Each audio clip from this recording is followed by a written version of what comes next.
how have you been? There's a lot been going on recently. Yeah, a lot of people have been talking, shouting, screaming, but yet there's no genuine written offers come to my address or my people. So listen, they can all shout, they can all scream, but action speaks louder than words. Put the money across. Like I've said, it's a business, and let's get on with it. But they don't seem to want to do that. They seem. So first off, John alleges he hasn't had any written offers to his lawyers, but then in the next breath he said, "Oh, Joe Egan contacted me and my team via KSI's and Callus Sniffland's outfit, but I'm not doing business with KSI until he pays me my bet money that I didn't have in writing first." Let's make sense of this here, yeah? No one's sending me anything in writing, he alleges. Then he concedes he got an offer from KSI, but he's not doing business with KSI on the basis of a bet that he has no... John, since you want paperwork so much, you just said you want paperwork, right? Where's the paperwork of the bet between you and KSI? Nowhere. Yeah? So pick your lane here. 1 minute he want paperwork. Next minute he don't want paperwork. Next minute he hasn't had no offers. Next minute he's had offers but he don't want to... You're a flaphead, John. A big, bubbly, old, dusty flaphead at that. Yeah? To want to shout and scream, calling me out and trying to embarrass me, which they could never do that. Could never embarrass about. Now he's critiquing people shouting and screaming. John, you are the original 70-year-old shouter and screamer, Dusty. Right? People, listen. Pick someone. Pick the oldest, most dusty person you know who loved to shout. In fact, got his ass out. 70-year-old dude getting his ass out. Oh, dusty ass, just put in the air. You are the king of making a mess of yourself. No one can make... John, people are trying to make a joke out of me, but no one can make a joke out of me. You're damn right. You made a big joke out of yourself. No one can top a 70-year-old man getting his butthole out in public. No one can do that. That is really the pinnacle. I'm not sure what's lower than that. And bear in mind, John's sane. It's not like, oh, he's got dementia and he's lost his head. No, you're actually sane and you still got your butt out. Old hairy butt. Damn, that's a bad look, right? Unlike me, because I've been through too much. But no written offers to my lawyers. Nothing. It's just idle chat. Yeah, because it seems every man and his dog's calling you out these days. Well, do you have a message for them using your name for their various agendas? Well, that's all they're doing, isn't it? And it's a good point, that, Don, because of that's what they do. They think by mentioning me and people paying them a few £100 to do a podcast to run me down, oh, I want to fight John Fury, I think this, I think that. You know what? Think has caused people a lot of problems in life, hasn't it? Thinking and doing is two different things, but people don't seem to understand that today, do they? But you know what? All those people, I can say, who think they're hard men, all of them calling me out, hear this. The way they've gone about it is unprofessional. So therefore, it's caused me to have an instant dislike for these people. So therefore, why would I want to make them any money? You know, but what you can do.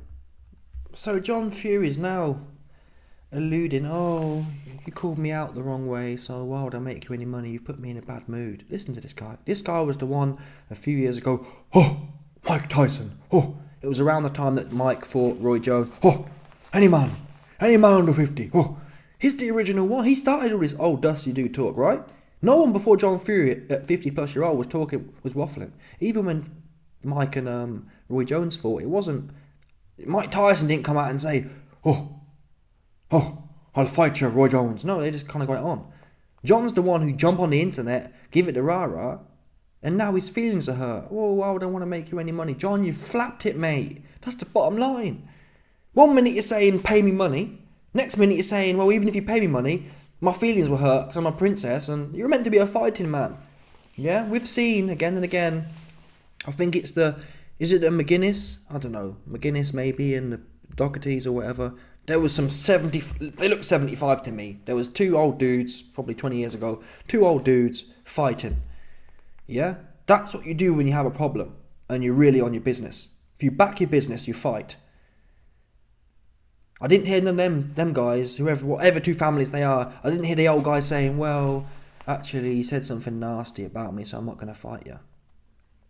Oh, you give me bad feelings, so that's exactly why you do fight. I don't get the generation we're in. Yeah? That's a reason. If you've got a problem with someone, you fight. You don't say, well, I'm not going to fight because that's the princess way. what do they call it? What's that sensitive thing? A flower. I don't know. It's a better word, but it's kind of like a flower. Don't hurt my feelings, because then I won't fight you. Make that make sense, people.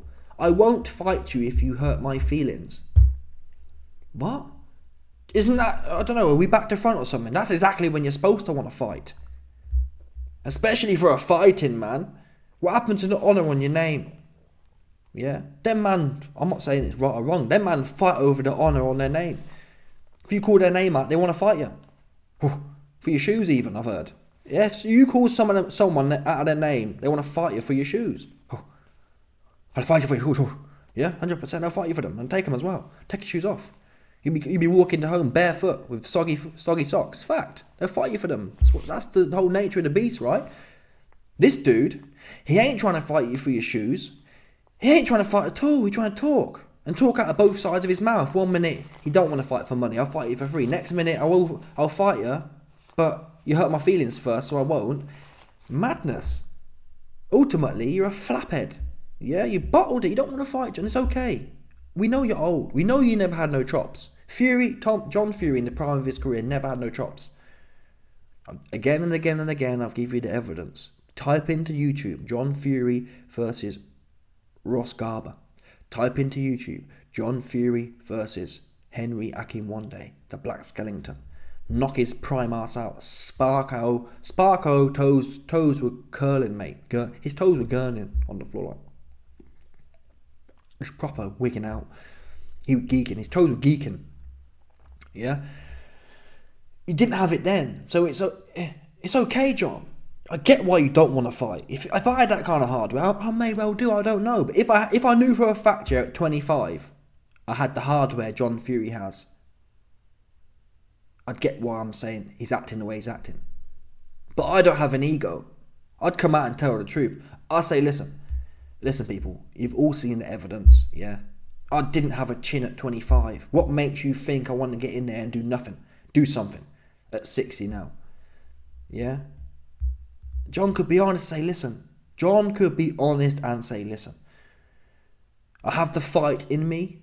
Yeah, the things I say I want to do. But I don't have the hardware to back them up. Who can argue with that? Hey man, listen, we saw the videos. You're right, John. Fair play to him. Yeah?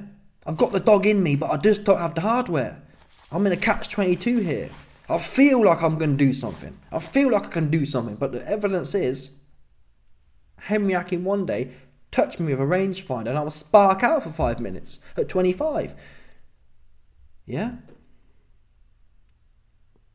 It's a bit like when you speak to older people. If you speak to someone who's 70, they'll tell you that they feel 30 inside still, or 25. That's John Fury. He feels like he's 25 and raring to go, but the problem is, even at 25, his body, he don't have the bits. He don't have the hardware. It's flawed. Yeah? Akinwande, rangefinder, on the literally, he put it out and his dude was stiff. Ross Garber, team lied to you. Same situation, clipped him, he's flat out on the floor. Yeah? Imagine now the degeneration of his chops at 60-year-old knocking on 70. It's game set and match for him, right? Game set and match, people. I have a nice barn at the side of me. Men, all of them calling me out. Or why would I want to make them any money? You know. But what they can do, I have a nice barn at the side of me. All of them think that I'm bothered about fighting. Come down, me and him will walk in the barn and the best man will come out. Just me and him. We'll shut the door, we'll lock ourselves in, and the best man will come out of that barn. Won't it? Yeah. No money, there's no nothing, there's no fame, there's nothing. Only a good hiding. For them kind of people. That's if they think they can take me. And I tell you they can't.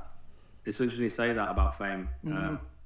No fame, no money, John, you're all over the place. 1 minute you'll fight anyone for free, next minute you need to speak to my lawyers and my team, I've got a big team, like contact me and let's get the details finished up. Now you want to fight people in the barn. And the truth is, I mean, I implore, Joe Egan should say, John, let's do it in the barn. No problem, because he ain't going to take it anyway. John don't want to fight. He can't fight. Oh, they know what happened now. The best man will come out and they'll get a good hiding. John, you ain't give no one a good hiding in your life. Yeah? Gouging someone's eye out really is a desperate move. That's the truth. Anyone who actually knows how to fight, unless you're in a situation where you're dealing with a pack of dogs kind of thing, that's different. But in the main, from what I understand about John Fury's situation, he was fighting one-on-one. Anyone who can fight doesn't gouge eyes. You don't need to. Yeah? You let your skills do them. Why would you gouge? A gouging eye is a desperate man who knows how vulnerable he is. It's the last attempt. I tell any woman in my life, I tell them, if you're in a situation where things are going left for you, you got two choices. You play dead and just kind of accept it, or you have to appreciate you have one go in you. And I suggest you get your thumbs or your index finger and you drive them into someone's eye as hard as you can with all the life you've got, and you drive them into their eyes, maybe even one finger, either way, you get the point. You drive them fingers into them eyes until you feel mush, as hard as you can. You've only got one attempt. If you fail, you're probably going to end up in a ditch somewhere. But that's your choice. Play dead and just take it, or gouge someone's eye out. It's the last attempt. It's the most vulnerable area. Most people don't protect your eyes, and you go for it. Go for broke. That's John Fury. John Fury was in there, and he knew his limitations. He knew he can be clipped at any time, like Akim Wande did, especially with no gloves on. Akim Wande sparked him out with 10-ounce gloves.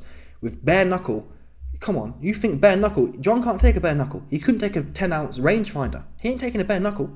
He going out. So even when John Fury is opposed with someone who's 140 pounds soaking wet, he goes straight into female panic mode. I must go for the eyes, last attempt, or it's over for me, right? Just like I tell all the women in my family, go for the eyes. That's John Fury. John Fury sees a 140 pound man, any confrontation, he's going for the eyes because he knows it's a last attempt for him. He can't throw hands because anything can land and he go and spark out for 5 minutes. That's the truth. That's evidence-based. He knows that. That's why he's a vulnerable man. And that's why he'll never have a fight. Because he knows. Deep down, he ain't got it. He ain't got what he would need to do the things he's talking about. And Carl Froch would wash him. Wash him. Carl Froch, in fact, if I was Carl, I wouldn't even call out John. I'll be calling out John on the basis of getting to Tommy Fury. I'd say, Tommy, you're making a joke of boxing. Your old dad's cacked his pants. He don't want it. And to be quite frank, I'll whoop his old ass anyway. But I want you, because you're the one claiming to be whatever. Get your Love Island looking ass in there. I'm gonna tear it up. And then after I tore up Tommy Fury ass, I'm gonna say, John, what's dad gonna do? I'll just whoop your son. What are you gonna do now? Got no excuse now. No excuse about money. No excuse about hurt feelings. I'll whoop your son ass like it's brand new, like he brand new. And now what? Are you gonna step up and defend your lineage? Yeah? All that bare knuckle talk, we know for a fact bare knuckle man, they back the lineage up. I'll just whoop your son, John. Do something. Don't tell me about money, don't tell me about Barnes. Come do something. That's what I'd do if I was Carl Froch. Because Tommy needs a wake-up call anyway, and John needs one too. I'll whoop your son. Oops.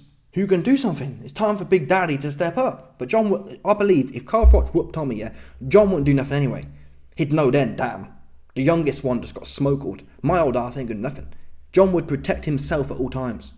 Rather than saying, you know what, a real father would say, you know what, I'm going down with the ship. If Tommy has to get whooped on, I'll get whooped on too. But John would protect it. I would do this to Carl, but apples and pears, but he said something about me, so I'm not going to fight him. Carl Froch said something about you, whoop your son, but you're not going to fight him because he hurt your feelings. You muppet. Yeah, John, you do nothing with Carl. You do nothing with Carl Froch. You do nothing with Mickey Theo. And you do nothing with Joe Egan. Nothing at all. And that's what the evidence shows. Carl Froch wants it. He don't want none. Mickey Theo wants them. He don't want none. There's a theme here. Yeah? Everyone who wants them, John don't want none. Fact. He's a flaphead. Yeah? That's the bottom line here, people.